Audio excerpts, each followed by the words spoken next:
मेरा ज्यादा फोकस होता है कि रिवीजन जितना से ज्यादा कर पाए अपन, ठीक है। और जितने अभी लोग हैं 35-40 लोग, ठीक है, मैं चाहता हूँ कि लास्ट तक आप लोग बने रहिए।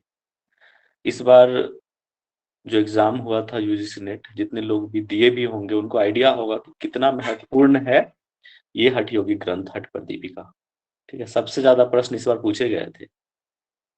हैव यू एनी आइडिया कितने लोग इस बार दिए थे एग्जाम? उनको पता होगा कि सर ठीक है। अच्छा, लास्ट बैच में कोई परेशानी आई आप लोगों को किसी भी तरह का? तो हम नहीं इस सर। में हम इम्प्रूव कर सकते हैं। आप बताएंगे तो ही हम इम्प्रूव करेंगे कि हाँ सर यहाँ ओके था। वैसे भी अच्छा फीडबैक दिया आप लोगों ने लास्ट बैच का, थैंक यू सो मच, ठीक है, इतना प्यार आभार के लिए। तो कितने लोग ऐसे हैं जो पहले हठ योग ये हठ प्रदीप का पढ़ चुके हैं?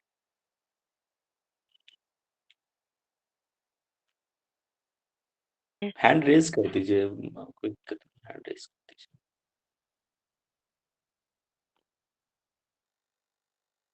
ठीक है, बहुत लोगों के लिए नया है टॉपिक, ठीक है।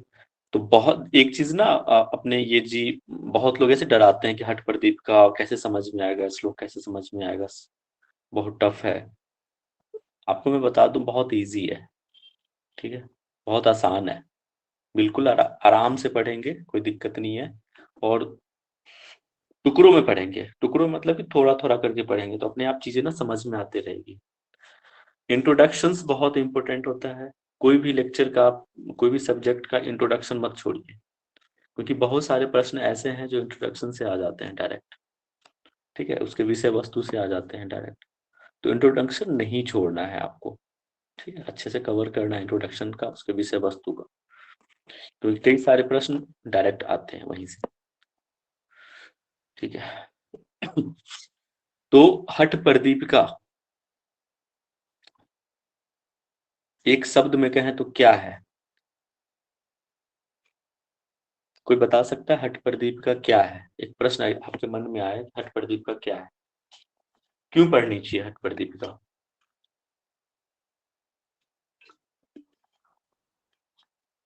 सर फुल स्क्रीन नहीं हो रहा, अभी मैंने स्क्रीन प्रेजेंट नहीं किया है ना। बताइए कोई, हट प्रदीप का एक दो लाइन, एनीवन माइक अनम्यूट करके बता सकते हैं?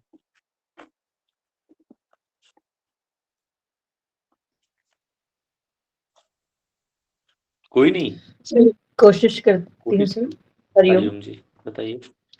सर हठयोग प्रदीपिका एक योग का ग्रंथ है जिसे सातवाराम ऋषि सातवाराम ने लिखा हुआ है, और इसमें हमें आसन के बारे में पता चलता है, प्राणायाम के बारे में, मुद्रा स्थिति के बारे में पता चलता है सर। और उसमें पूरा डिटेल हमको दे के रखा गया है, नंबर ऑफ आसन कितने हैं, कैसे करना है। स्वात्मा राम को, स्वात्मा राम, स्वामी स्वात्मा राम जी को इस ग्रंथ की रचना करने की आवश्यकता क्यों पड़ी?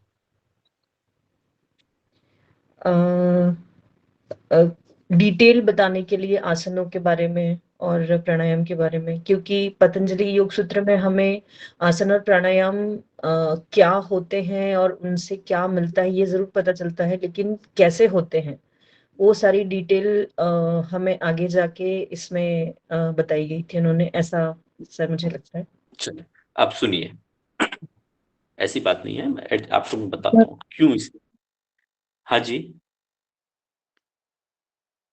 सर जी ज्यादा कुछ। तो नहीं पता, लेकिन जैसे है हठ योग में जैसे हकार और डकार होती हैं, ईड़ा पिंगला नाड़ी होती है ना, सुषुम्ना में जैसे प्राण प्रवेश करता है तो एक अंदर ज्योति जलती है, ऐसे कोई प्रकाश उत्पन्न होता है, मतलब आंतरिक उसके बारे में बताइए सर। मतलब आपस में मेरा ईड़ा में जो नाड़ियों का तालमेल होता है। मेरा प्रश्न ये नहीं था कि हठ प्रदीपिका में क्या वर्णन है, इसकी आवश्यकता ही क्यों पड़ी? ठीक है, सर चलिए मैं राजयोग बताता की हूँ। प्राप्ति के लिए। हाँ, थोड़ा सा आप क्लोज हैं बट नॉट एग्जैक्ट। ठीक है, ठीक है, मैं बताता हूँ, आप सुनिए ध्यान से। देखिए, हट प्रदीप का आप अभी क्या सुनिए, कहानी सुना रहा हूं मैं आपको। ठीक है, कहानी सुनिए। हठ योग प्रदीपिका या हठ प्रदीपिका दोनों सेम है। पहली बात ये, एक तो ये कैवल्य धाम की बुक है, कैवल्य धाम, ठीक है, वहां पे इसकी मतलब मॉडिफाइड करके आया है। कैवल्य धाम ने इसको मतलब जहाँ इसको जो प्रथम खंड बोल सकते हैं, कैवल्य धाम ने स्टार्ट किया था। स्वामी स्वात्माराम जो है, ये जो ग्रंथ है 14वीं से लेके 16वीं शताब्दी के बीच का ग्रंथ माना जाता है। ठीक है, हठ योग ग्रंथ है और ये ग्रंथ 14वीं से लेके 16वीं शताब्दी का ग्रंथ, बहुत पुराना ग्रंथ है ये। ओके, उस टाइम पे क्या था कि हमारे समाज में बहुत कह सकते हैं कि अ, बहुत आडंबर हो गया या फिर बहुत ही भ्रांतियां फैली हुई थी हमारे समाज में। एक बहुत ही अच्छी बात है कि हमारे समाज में जब जब कुछ गलत चीजें होना शुरू होता है, तब तब कोई ना कोई महापुरुष जो है प्रकट होते हैं। तो इसमें कोई अतिशयोक्ति नहीं है कि स्वामी स्वात्माराम को हम एक एज ए महापुरुष के दर्जा दें, इसमें कोई, उनको हम मानते हैं कि एज ए महापुरुष। उस वक्त क्या था कि हमारे समाज में बाह्य आडंबर, यूं कहें कि बहुत गलत चीजें, भ्रांतियां फैली हुई थी योग के बारे में, कि योग जो है एक विशेष समुदाय के लिए ही बना हुआ है। ठीक है, इसमें सिर्फ पूजा पाठ कर्म कांड ये सारे चीजें होती हैं, ग्रंथ पढ़े जाते हैं। मतलब इस तरह की भ्रांतियां फैली हुई थी हमारे समाज में कि हठ योग और राजयोग अलग अलग हैं। बहुत तरह की भ्रांतियां थी। इस भ्रांतियों को दूर करने के लिए स्वामी स्वात्माराम जी ने इस हठ योग की रचना करी। ये वजह था कि उस वक्त उन्होंने हठ प्रदीपिका की रचना करी। गेटिंग माय पॉइंट, समझ में आया? ठीक है, अब इसमें उन्होंने फिर बताया कि राजयोग और हठ योग कोई अलग नहीं है, दोनों ही एक साथ चलते हैं।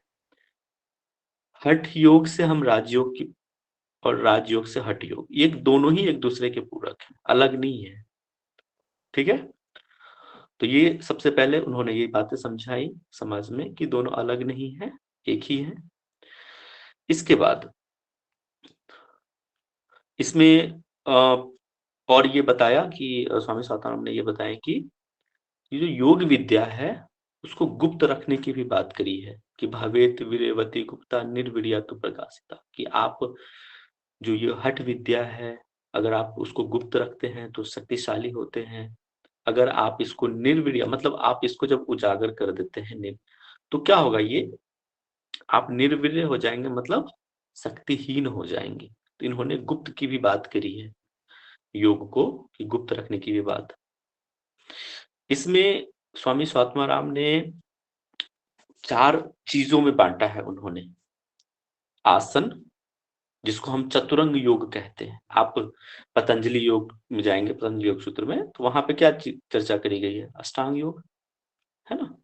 गोरख संहिता में जाएंगे या फिर और भी हट योग, तो वहां पे कई जगह पे षडांग योग की चर्चा है। आप घेरंड संहिता पढ़ते हैं, वहां पे क्या है, सप्तांग योग की चर्चा है। ठीक है, यहाँ पे क्या है, चतुरंग योग की चर्चा है। 4 अंग बताए स्वामी स्वात्माराम जी ने, किसकी प्राप्ति के लिए, राजयोग की प्राप्ति। हठ योग का जो उद्देश्य क्या बताया उन्होंने, राजयोग की प्राप्ति करना। तो सबसे पहले आपको आसन करना है। ठीक है, आसन कर लिया, फिर उसके बाद आपको प्राणायाम कुंभक की तरफ जाना है, फिर आपको मुद्रा करना है। इसके बाद नादानुसंधान। नादानुसंधान मतलब यहाँ पे हम उसको राजयोग कह लें, समाधि कह लें, उसी का पर्यायवाची है नाद योग। तो ये 4 भाग।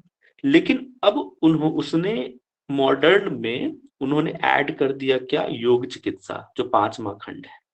तो अध्याय अगर पूछा जाए कि हठ प्रदीपिका में कितने अध्याय हैं, तो कितने अध्याय हैं? 5 अध्याय है योग चिकित्सा। ये हमारे एग्जाम पॉइंट ऑफ व्यू से इंपोर्टेंट नहीं है, हमें 4 ही चैप्टर पढ़ना है। और इसमें इसमें स्वात्माराम ने अध्याय को उपदेश कहा है। जैसे आप पतंजलि योग सूत्र में जाएंगे तो उन्होंने क्या कहा है अध्याय को? पाद। ठीक है। घिरण संहिता जाएंगे तो वहां पे क्या कहा अध्याय को? प्रकरण। भगवत गीता आप पढ़ते हैं तो अध्याय है। कहीं जगह पे आप शिव संहिता पढ़ेंगे तो वहां पटल की चर्चा है ना? तो वैसे ही यहाँ पे अध्याय को हम उपदेश कहते हैं, उपदेश समझते हैं।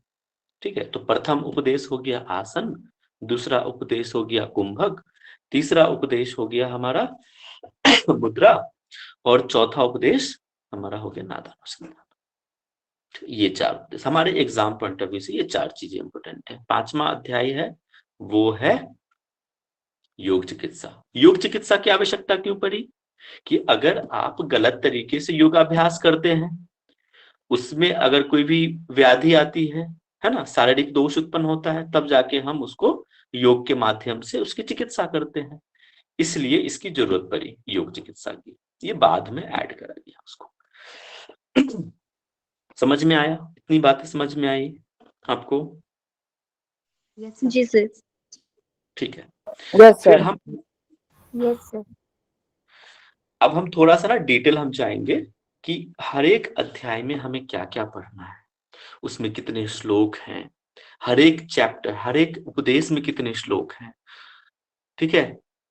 तो डिटेल मैं आपको एक प्रेजेंटेशन बनाया है आप लोगों के लिए, तो मैं उसको प्रेजेंट करता हूं, आप मुझे बताएंगे, फिर उससे हम पढ़ेंगे। और कोई जाइएगा नहीं, लास्ट में हम एक इंट्रोडक्शन रखेंगे कि भाई आप लोग कौन है, कहाँ से। तो पहले हम पढ़ लेते हैं ये सब बेसिक, पहले इंट्रो ले लेते हैं। आप हमें बताएंगे स्क्रीन प्रेजेंट हो रहा है या नहीं। और नहीं समझ में आता है ना, तुरंत पूछ लेना है तत्काल फिलहाल तो, कि सर ये समझ नहीं आया है।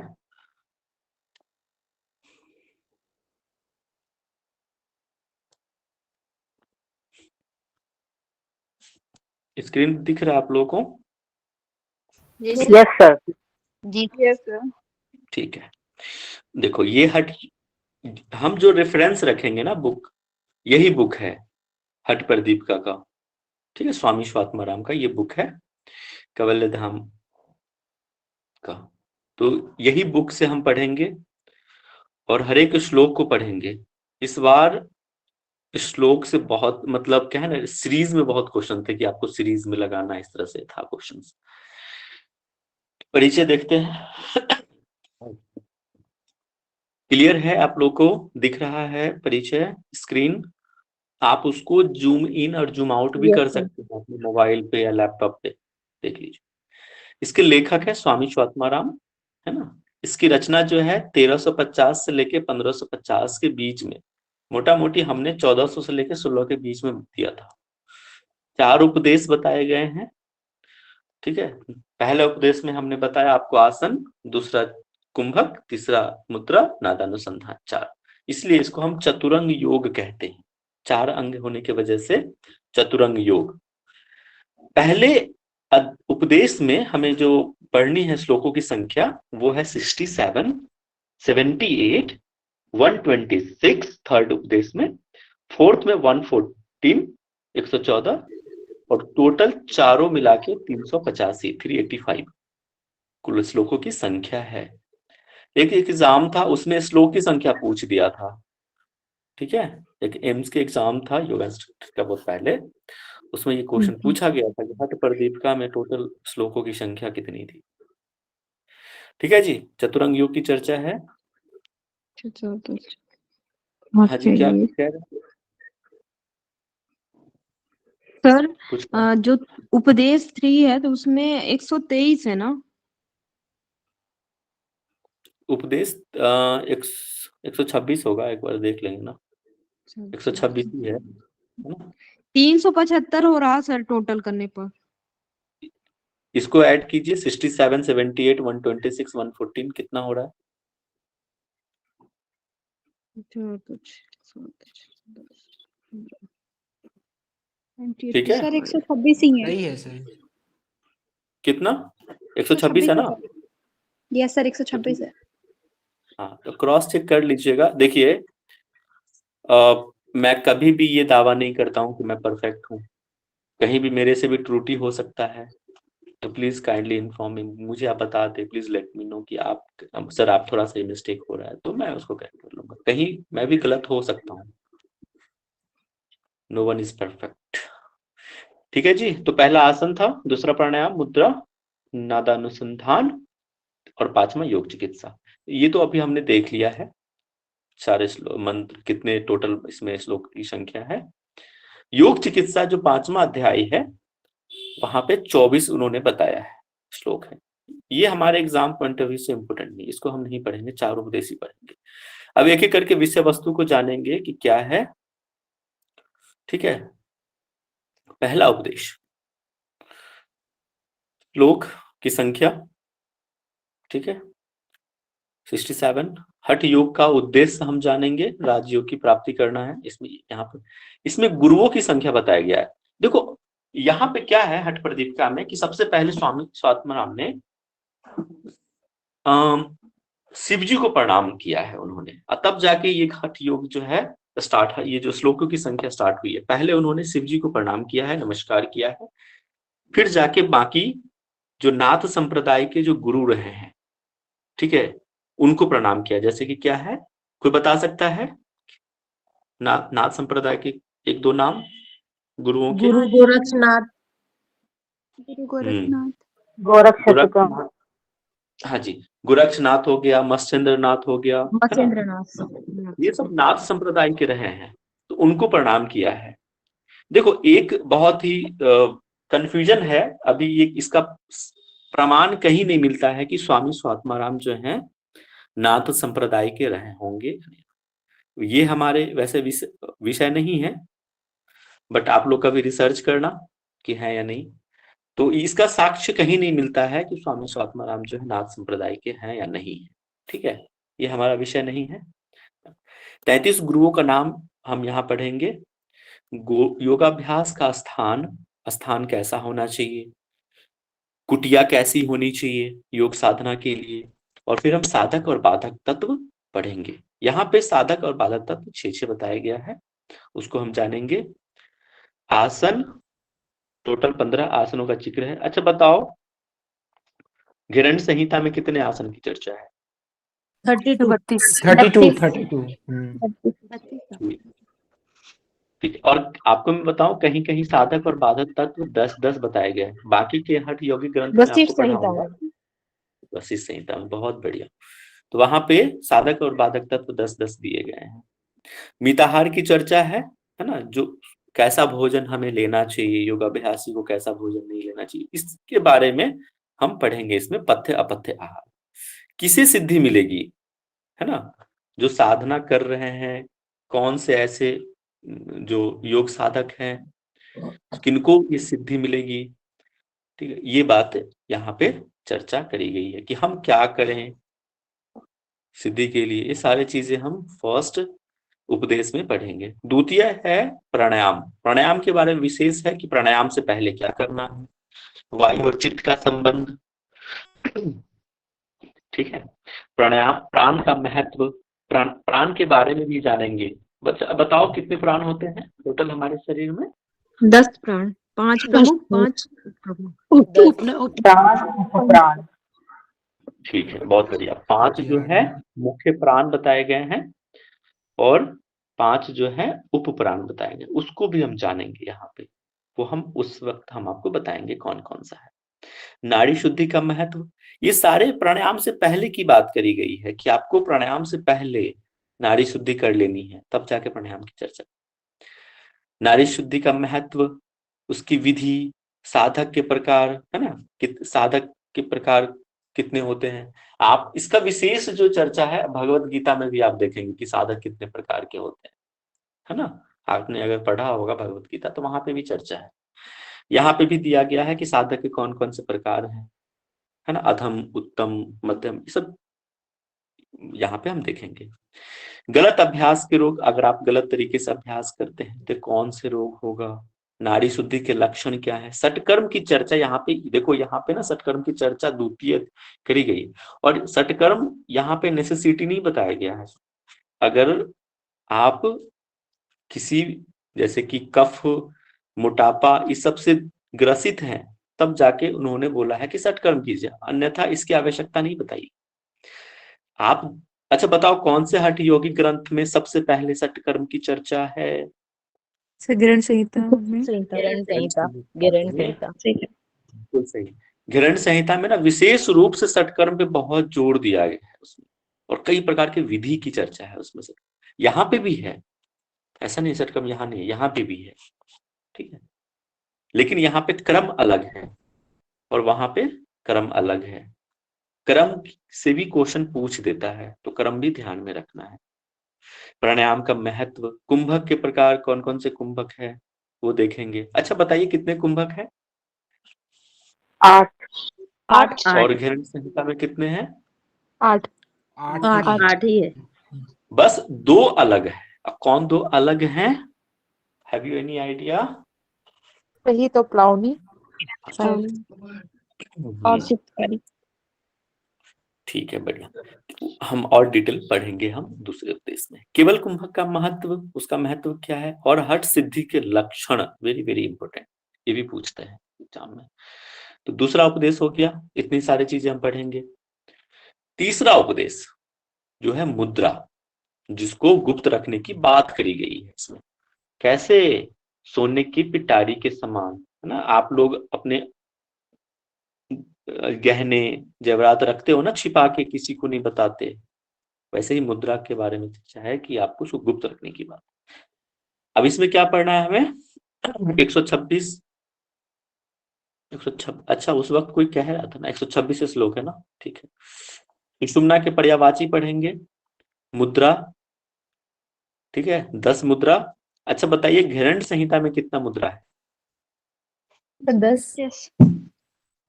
देखो मैं बार बार क्यों रेफरेंस के साथ बता रहा हूं? 25 मुद्रा है। 25। 25, ठीक है, उसमें भी अलग है। 5 धारणा हो गया, 16 वहां पे 16 मुद्रा मुद्रा है, है। और बंद 4 बंद। तीनों मिला के 4 4 बंद। बंद। यहाँ पे भी 4 बंद की चर्चा है। देखो मैं इसलिए रेफरेंस बोलता हूं ना, कि जब आप रेफरेंस से पढ़ोगे ना तो जल्दी चीजें समझ में आएगी, याद भी होगा कि अच्छा वहां ऐसा है। 16 मुद्राएं हैं। हाँ जी, 16 मुद्रा है। गोमांस भक्षण के बारे में जानेंगे कि वो गोमांस भक्षण क्या होता है।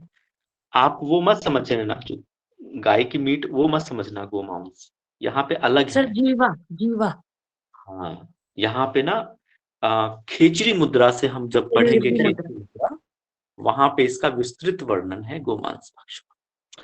अमर वारुणी, सोमरस का महत्व, सोमरस जिसको हम नेक्टर कहते हैं, अमृत, ठीक है, जिसका हम पान करते हैं। खेचरी मुद्रा हो गया, विपरीत करनी हो गया, कई ऐसे मुद्राओं से हम सोमरस का पान करते हैं। कुंडलिनी के पर्यायवाची शब्द इसको जानेंगे, कुंडलिनी का स्थान कहाँ है ना।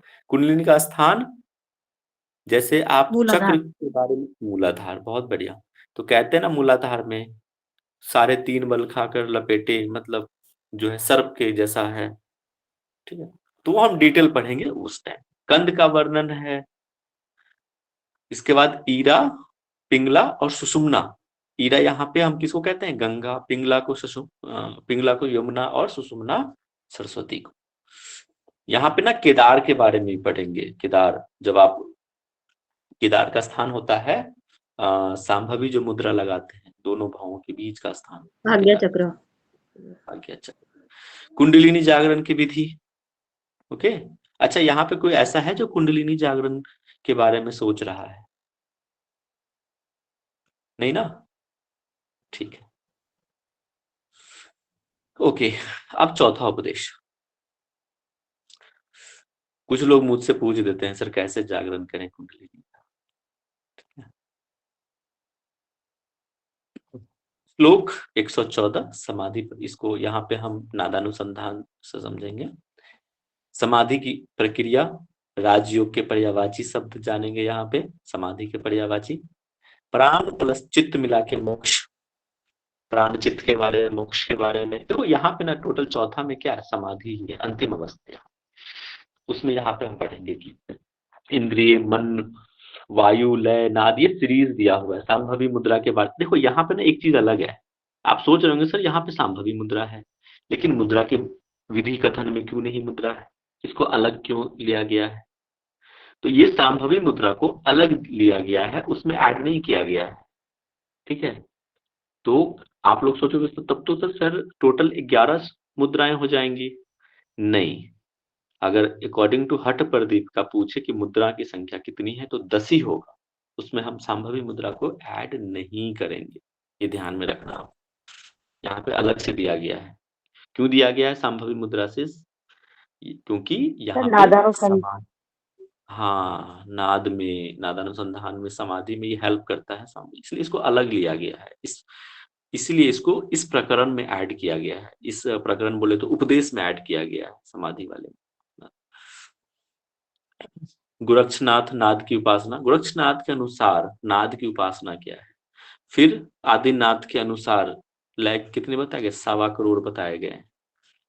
योग की अवस्थाएं वेरी, इससे भी अभी प्रश्न पूछा गया था इसमें।